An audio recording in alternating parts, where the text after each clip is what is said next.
पुनर्जागरण, भारत में पुनर्जागरण विश्व पर प्रकाश डालने के लिए मुझे शांत रहो। सबसे पहले इसमें से प्रश्न भी पूछा जाएगा, इसलिए शांत होकर सुनो। सबसे पहले अगर चर्चा की जाती है कि समुदाय में पुनर्जागरण की इटली ऐसा देश है जहाँ पर पुनर्जागरण की शुरुआत होती। रही बात भारत की, जिस पर हम प्रकाश डालेंगे, तो भारत में पुनर्जागरण बच्चों आप लोग देखते होंगे रामायण कहीं ना कहीं होते रहते हैं या देवी दुर्गा की उपासना होती रहती है, लोग साक्षी रात भर जागते हैं ना। वैसे पुनर्जागरण जो हमारी सामाजिक और राजनीतिक कुरीतियां उसके खिलाफ ना हम कैसे जागृत हुए, इस पर यह विषय है, कैसे हम जागृत हुए। यहाँ पर बहुत से विदेशी आक्रमणकारी आए भारत में, मोहम्मद गोरी से लेकर मोहम्मद बदली से लेकर बाबर तक, लेकिन जितने भी आक्रमणकारी आए भारत में सबने भारत की संस्कृति और सभ्यता स्वीकार कर दिया, उसमें परिवर्तन नहीं कर पाए। उसके भी कारण से यहाँ बहुसंख्यक हिंदू जनता थी। अगर वे परिवर्तन करते तो निश्चित रूप से जनता में विद्रोह होता और इसी विद्रोह के कारण हमारे सामाजिक और राजनीतिक परिवर्तन नहीं हो पाए।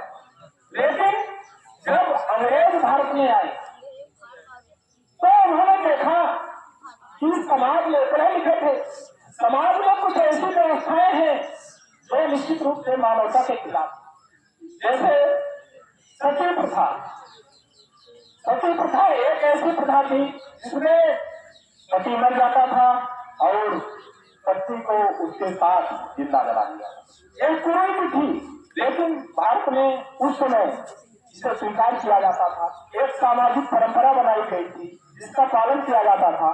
हाँ, यह कार्य अंग्रेज भी कर सकते थे और मुगल भी कर सकते थे। मुगल दरबार अकबर के जमाने में एक बात उठी थी, सती प्रथा निश्चित रूप से कुरीति है, इसे समाप्त कर दिया जाए। लेकिन जब मंत्रिमंडल में विचार विमर्श हुआ, वही बात निकल कर आई कि नहीं, हिंदू जनता ज्यादा है, या विद्रोह कर देगी ना और शासन संभालना असंभव हो जाएगा।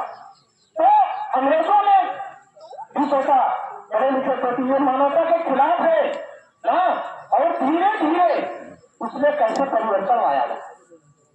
1813 में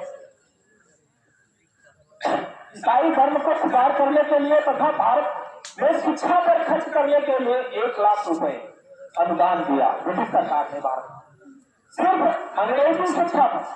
देखिए कैसे थोपा जा रहा था तो अंग्रेजों के द्वारा, लेकिन उसमें आपके निश्चित रूप से जो अधिकार और कर्तव्य थे, ऐसा लग रहा था कि उस पर जबरदस्ती थोपा जा रहा था, लेकिन वह परंपरा बदली जा रही थी।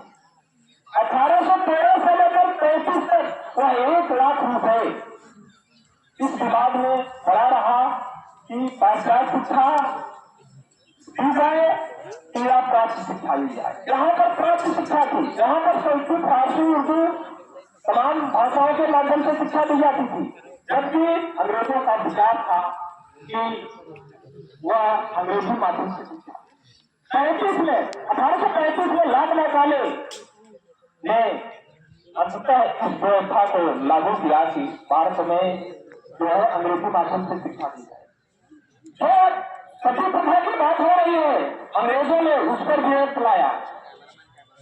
1829 में लॉर्ड विलियम बेंटिंक भारत के गवर्नर जनरल थे और राजा राम मोहन राय जो पश्चिमी सभ्यता से कई भाषाओं को जाता था, ऐसा नहीं, वो संस्कृत भी जानते थे, फारसी भी जानते थे, अंग्रेजी भी जानते थे, साहित्य के विद्वान थे, लेकिन उन्होंने जब तक भाषाओं के बारे में अध्ययन किया, सब विषयों के बारे में अध्ययन किया, तो निकल कर यही आया कि पाश्चात्य शिक्षा के माध्यम से, पाश्चात्य समाज के माध्यम से जो है अगर शिक्षा दी जाए तो समाज का भला हो सके। उन्होंने लॉर्ड विलियम बेंटिंक से जाकर सिफारिश की कि पूर्ण प्रथा को समाप्त कर दिया था ना, और अधिनियम आया बच्चों 1829 में सती प्रथा के खिलाफ और सती प्रथा को समाप्त कर दिया गया ना।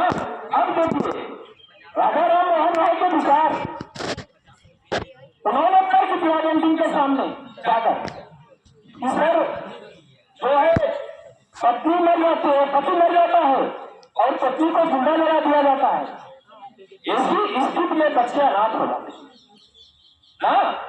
और यह कहाँ की व्यवस्था है, यह कहाँ की परंपरा है जो जीवित रह सके ना। बादशाह शिक्षा पर उन्हीं का नहीं, बहुत से विद्वान आप देखेंगे, स्वामी दयानंद सरस्वती जो जिन्होंने सत्याग्रह प्रकाश की रचना की, स्वामी विवेकानंद, हाँ तमाम बातें जो जिन्होंने धीरे धीरे भारतीय समाज को शिक्षित रखते थे, जो पढ़े लिखे थे, उन्होंने परिवर्तन करने की ठान ली और अंग्रेजों के माध्यम से वह परिवर्तन होता चला आया।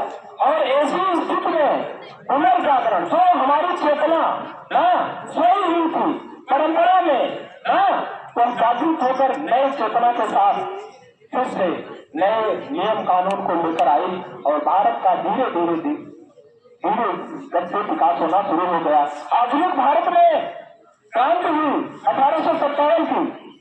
अब उसी क्रांति का परिणाम 1857 की क्रांति का परिणाम देखें कि भारतीयों ने देखा, जो पढ़े लिखे थे, अंग्रेज आए ना, अंग्रेज भारत में आए और अपनी जो टेक्नोलॉजी लेकर आए, जो व्यवस्था लेकर आए, उस व्यवस्था से हम पर आसानी से नियंत्रण हो सका।